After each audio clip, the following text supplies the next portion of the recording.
And I was only on the scooter for like 15 minutes because I really only needed to go around the block. And so I took the very, very long way around. But oh, the joy, the sheer happiness in my heart.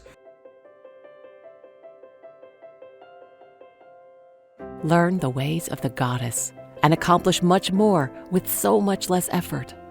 Welcome to Your Goddess Awakened with Hallie Evelyn, a show dedicated to helping you embrace your divine feminine and nurture your inner goddess for a radiant life. We invite you to join us every week to receive goddess wisdom that will help you through your current obstacles and lifelong traumas. Awaken the goddess within you and transform your business and your life, only here on Your Goddess Awakened. Hello and welcome to another episode of Your Goddess Awakened. Today we're going to talk about a subject that is so dear to my heart and that I believe we could all use more of, and that is joy. I don't know if you know this, I wrote a book a couple of years ago called 100 Ways to Be in Joy. You can get it on Amazon if you'd like to check it out.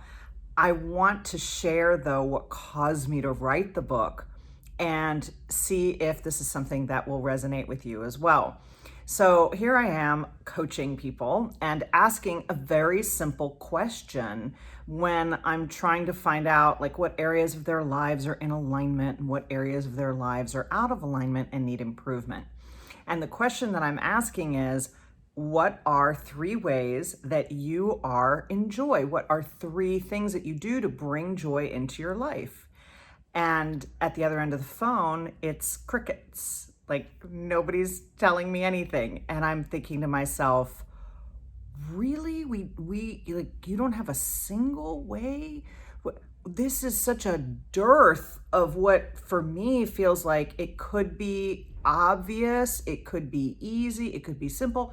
No, these are people who are saying to me everything from, I don't remember the last time I felt joy. The one that broke my heart the most was, I've never felt joy. Not that I'm aware of, I've never felt joy. And then most people are saying, you know, I know I want joy, I know I want more joy, but I don't know how to get it. And that has been such a gift to me to help bring more joy in and to help you like acknowledge and recognize what is possible for you when you start focusing on joy as a practice, as a spiritual practice. You remember I talk all the time about the idea of working out at the spiritual gym. And what I mean when I say that, in case you've missed it in other episodes, is that you are going to make the same kind of choices about what are you going to do to work out your relationship with spirit every morning, the way that you work out your relationship with your body every morning, right? You're connecting to your body physically by going out for a walk or by lifting weights or by doing yoga. We know to do that, but so many times we neglect our own ability to work those spiritual muscles as well. So that's the invitation when I talk about working out at the spiritual gym. And I feel like when it comes to joy, that is the absolute key. The key to having a great experience with your higher self, your higher power, whatever God is for you, is being in joy. So that's what we're going to talk about today. And there are so many ways to bring more joy into your life. One of the simplest ways is by asking yourself, what did you love to do as a child? You know, what was it that you liked to do that was probably very simple, maybe didn't cost very much? One of my favorite things these days is I have a set of jacks. And yes, I bought them when I started doing this work. I didn't just always have them, but I remembered when I was a kid, I used to love playing jacks. And you know, the little, maybe you don't know, but the little tiny metal, like I don't know, 6-pointed pieces, and you throw them down and you bounce a rubber ball, and you have to collect them before you catch the ball again on one bounce. And I will just throw them down. They sit on my altar, and I will just throw them down on yes, I have an altar. I'll throw them down on the floor of my office and just start bouncing. And I can only get like the most rounds I could do. I could do 1, 2, 3, and start to get really wobbly at 4, trying to collect jacks in groups of 4. I start to get wobbly and usually lose the game at that point. But who cares? I'm connecting to that little girl in me who felt so much joy, and was so grateful to just be doing these simple activities. A lot of times when I talk to clients, their little girl or their little boy want to go out for ice cream.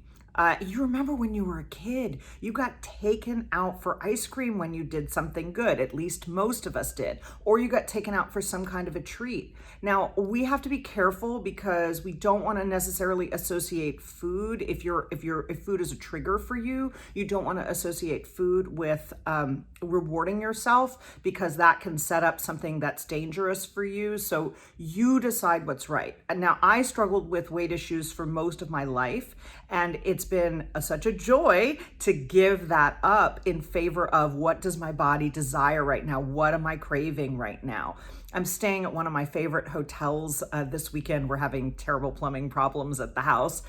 So I'm staying at the Hard Rock this weekend, and they have an ice cream place downstairs that has boozy ice cream, another one of my favorite things. And so I'm going to reward myself when I get finished with filming with boozy ice cream. That will be my lunch, because that's what I desire. I don't have to have lunch and that. I might save it and have it as a dinner or whatever, but it's a choice, and everything is a choice. And the question is, are you moving closer to the things that bring you joy or further away from them?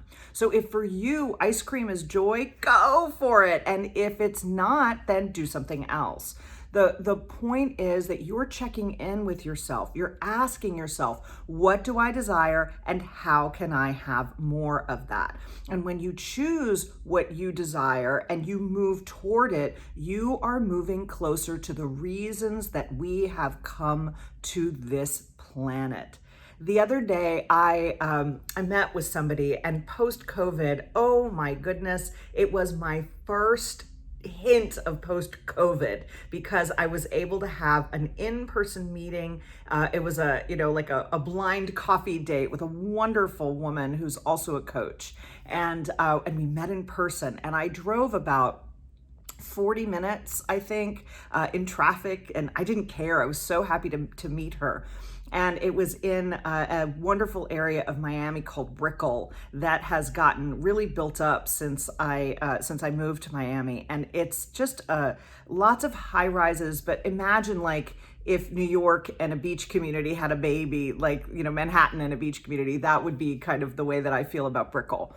And we got finished with our coffee and our date, and I was so happy to have met her and so happy to have interacted with another coach. And here we were talking about the things that bring us joy with our clients, and just really having a beautiful time. And as I was leaving, I saw a scooter, the kind of scooter that is now available for rent in many major cities, where it's like, I don't know, a Lyft scooter or something. And you just, if you have a Lyft app on your phone, you just punch it in and you say that you're going to rent the scooter, and it unlocks the scooter. And I literally walked past, I was walking to the water. I was about a block away from the water, and I was walking to the water, and there were these 2 scooters just parked right in the middle of the block, almost blocking the sidewalk. Okay, if you're gonna rent a scooter, don't do that, that's rude. But there we go. I rented one of these scooters because it was in my face. And because when these days, when something new comes along, I'm like, oh yes, let me try it. So here I'm gonna, see what the scooter experience is gonna be like. I got on the scooter, which is an electric scooter, mind you. So once you start it, you're working the handles, vroom, vroom, and your feet are both on the scooter, and the scooter is moving of its own volition. and I started to scream with happiness, scream with joy. I'm riding down the street and there are all these high rises around me, and I'm thinking, oh my God, people are going to be looking out of their windows thinking, somebody is being attacked in the street. But I'm like, "Wah!" and just whooping it up. Sorry about your ears there. And and then I started giggling, and then I started laughing. And so now I'm this crazy woman, the middle-aged crazy lady, driving down the street, giggling and screaming at the top of her lungs as she rides what looks like a child's vehicle, and did belong only to the realm of children before, but now, adults can have Razor scooters too, right? And so I got the hang of it, and I rode past the Miami waterfront. And I was only on the scooter for like 15 minutes because I really only needed to go around the block. And so I took the very, very long way around. But the joy, the sheer happiness in my heart to be able to be on this scooter and to feel the beautiful, beautiful weather and the wind on my skin and floating past my hair. My hair was just streaming behind me, and I didn't care what it looked like. And I was so filled with happiness. And I want this for you. I want this for everybody. I want this for each one of us. And this is something that we get to have, right? We get to claim for ourselves all of the joy that is here for us. The goddess of us, to me, is joy. The goddess wants from us the joy, right? I talk about this all the time, that creating, receiving, and allowing are the feminine principles, and structure and the doing are the masculine principles. And so for me, that receiving and that allowing always brings joy. So that's the goddess of joy for me, is getting to be in alignment with those creative feminine principles of receiving and allowing. And whenever I do that, there's always so much more happiness in my heart. And I really want to encourage you to ask, what are things that you could do to bring in more joy? Another piece of this feminine principle for me has been being very single-minded, not multitasking. I love to listen to things like I'm getting really into studying cryptocurrency right now. And so I'll listen to my crypto coach. He doesn't call himself that, but that's what I call him. I listen to my crypto coach as I'm cooking, for example. And I've cooked for a really long time, so I rarely even use a recipe anymore. But the other day I was making dinner and I was using a recipe, and I was going through the process with my, listening to crypto in my ear. And I was going through this process very slowly and with such enjoyment of being in the moment, being present, and just allowing myself to do exactly what I wanted to. Normally, there's this, I call it the driver with my clients. One of my very first clients ever had the driver. And the driver is the thing that says, you have to keep working. You have a deadline. There's something coming up next. And she had this so badly. She was one of the people that definitely needed more joy in her life. She had this so badly that she couldn't take a vacation. She would just get sick. Because if she took a vacation, her body was like, oh, thank God. And then it would immediately get sick. Or if she said, I need a vacation, she wouldn't take a vacation, her body would get sick and shut down because she wasn't giving herself that time. And so when you allow more joy into your life, you're allowing the driver to have a rest. And so again, that tends to bring more balance, more of that masculine and feminine, sacred, divine union into balance in your life. So I really want to encourage you to listen to yourself when it starts to feel like there's too much of that driver, because by using more joy, by bringing in more joy. You're using joy as a spiritual principle to give you the balance with the driver. So if you're one of those people like me who's always like deadline oriented and goal oriented and what's my next this and when's my next that happening, and what my one of my beautiful coaches and mentors, Elizabeth Purvis, says, I want it now or 5 minutes from now. Those are her two options. And I love that. And that is so me. However, I'm learning to really be present with those moments, stretching the time out to allow whatever it is that I desire. So when I was cooking and really just being present and just cooking and listening at the same time, without concern about the next thing that I had to do or where I had to go, it was so beautiful. And I'm probably like just making this up, but it feels like it makes the food taste better. The food isn't just being made with love. The food is being made with the intention of joy, with the intention of love, with the intention of yes. And it doesn't matter what that principle is for you, whether it's cooking or horseback riding or riding your bike. I love to ride my bike. I have a beach cruiser, and I don't take it to the beach. I take it around the neighborhood, but it's yellow and it has no speeds on it, and it has a basket. And my girlfriend got it for me for Christmas a couple of years ago because I told her the story of how much joy riding a bike as a kid gave me, and how for my 10th Christmas, my father and mother gave me a yellow 3-speed with a basket, a woven basket on the front.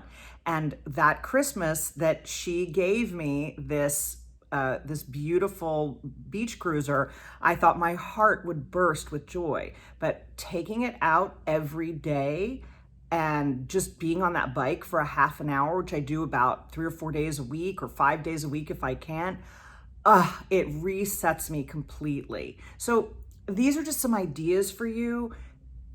The question I have for you is, what is your joy? What brings you joy? What ignites the goddess of joy within you? And I'd love for you to comment, whether it's on the YouTube video, if you're watching this as a show, or on one of the podcasts, or you're welcome to connect with me online. My Facebook profile, my Instagram profile are both public, so you can make comments. I'd love to get comments from you, even if we don't know each other, because bringing more joy into your life would make me so happy. Until next time, blessings. And if the show has resonated with you, please click the follow button, click the subscribe button, whatever it is that's appropriate to your platform. I would love to have you come back for more episodes of Your Goddess Awakened. See you next time. You have just listened to another enlightening and transforming episode of Your Goddess Awakened with Hallie Evelyn. We hope you enjoyed your time with us, and join us again next time so you can continue your journey towards a full transformation.